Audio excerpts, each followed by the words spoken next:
I know some professors who refuse to teach on this. I'm biased, but I'm fair. Facts don't care about your faith. Now, I'm not saying that to be mean, but literally facts can't care. Yes, I'm stealing that from Ben Shapiro, where he says facts don't care about your feelings. But it's just as applicable here. Facts don't care about your faith. What are the facts? Are the facts.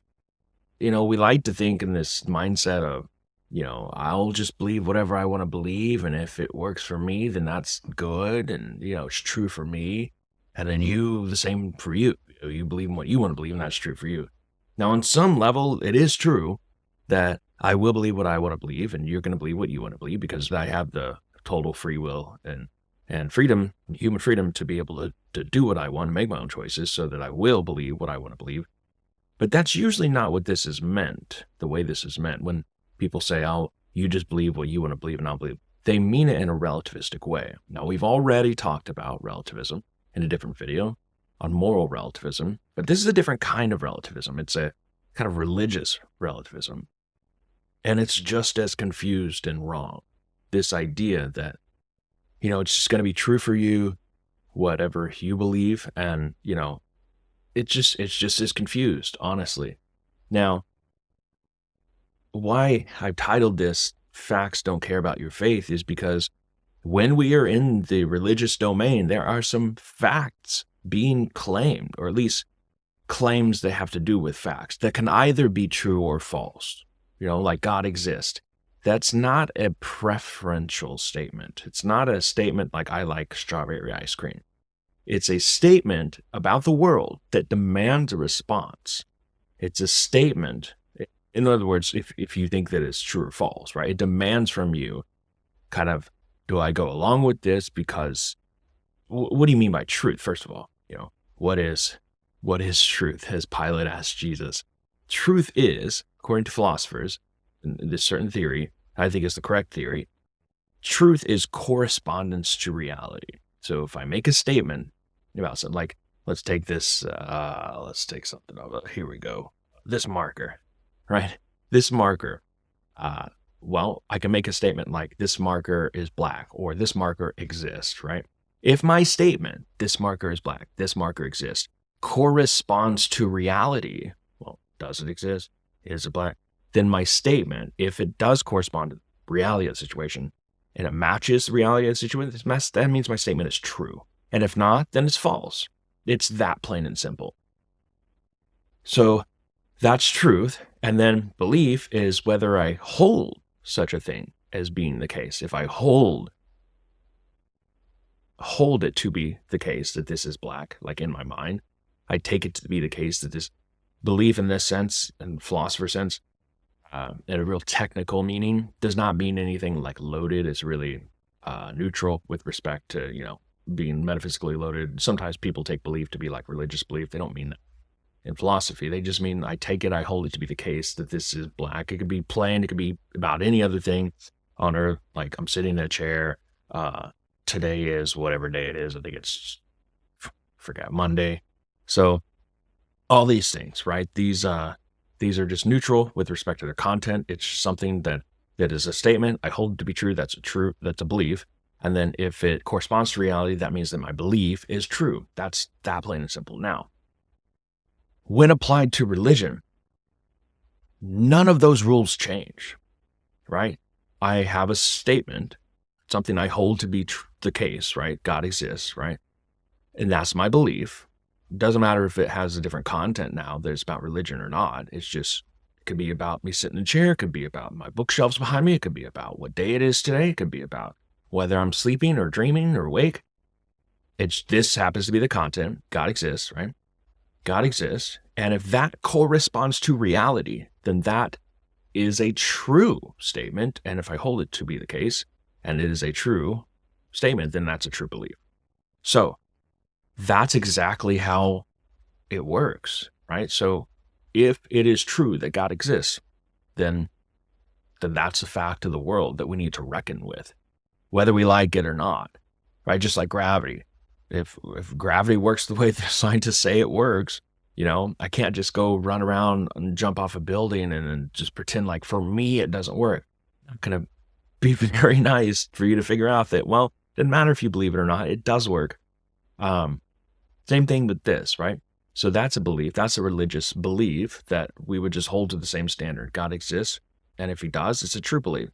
And then another fundamental Christian belief is Jesus rose from the dead. Jesus was resurrected from the dead. Now, that has so many theological implications and is the ground of all our faith and our religion. So Jesus Christ rose from the dead. If that is the thing I take to be true, first of all, it could be true, it could be false, right? But did it really happen? First of all, I mean, you may want to back up. Well, did Jesus exist? There's actually really good evidence out there historically. And I'd say 95% of historians who work in ancient history and who work with such documents, New Testament, whether they were religious historians or secular historians, they work in like first century history and they're aware of such sources. 95% of them, even atheists, think that it's not an issue at all. It's a non-issue whether Jesus exists. So he certainly existed. So did he die? Well, most people would agree that, of course, if you lived that long ago and you can't be immortal, so you had to have died. So and he probably died in the way that he was reported to have died because it was such a big scandal. So, okay, well, the next would be, did he raise from the dead? That's the fundamental claim, right? So did he raise from the dead? Doesn't matter if it's a miracle story. Not miracles can either be true or false. Anything. So that's a central core belief of Christians. Jesus Christ rose from the dead. I hold it to be true. This is my belief. I'm saying that it is the case that he rose from the dead, but I can be wrong about that. So here's a statement about the world. He rose from the dead. And if it corresponds to reality, then that means that my statement, my belief is true. It's true because it corresponds to reality of actually what happened. So it should be no issue whatsoever when it comes to religious beliefs. Why should we take them differently? Yeah, people believe about religious beliefs very differently, but you know what? That's not a good reason to say that just believe whatever you want and none of it's true. I mean, some people think this, right? But apply that to any domain. Apply that to any discipline, whatever, right? People disagree about X. That means there's no real answer with respect to X. People disagree about science, yo. People disagree about the world being flat. That doesn't mean there's no right answer. No, there is a truth of the matter to whether the world is flat or not. Same thing with religion. People disagree about a lot of things in religion. Like they think the world is one way or they think the world's another way. And then, right? But the mere fact that they disagree with respect to religion does not mean that there's no right answer with respect to religion. Now, that doesn't mean it's going to be easy, right? To determine, like in scientific cases, it's very easy to determine what would be the correct answer. I mean, relatively easy. Some people are still convinced we didn't go to the moon. Even people I know very, very personally and closely, they believe we didn't go to the moon, or they believe that the Earth is flat. Some wild theories out there. It's very interesting. So I think a psychological thing it says about people, but some people think this, and but I think it'd be relatively easy. Maybe not easy to convince them, but relatively easy. That is, like when compared to miracle stories, relatively easy to show that was one case or the other, because it's a scientific realm. It's easy to find definitive physical proof of things. But when it comes to religious claims, like does God exist? Those are issues that seem to be kind of hidden from us.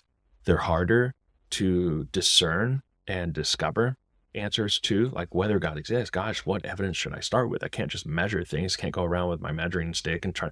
I mean, it's going to be really, really kind of hidden to you in many ways. God is said to be hidden. He's not easily accessible.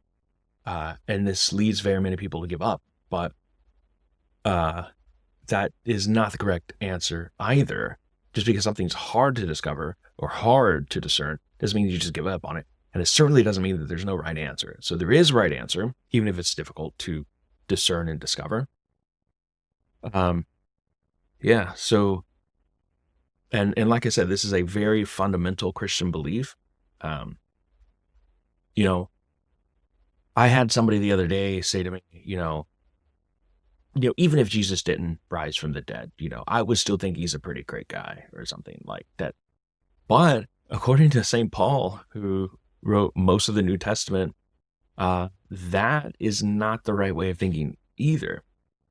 He says if Jesus didn't rise from the dead, then all of this is for nothing. Like, we are still stuck in our sins.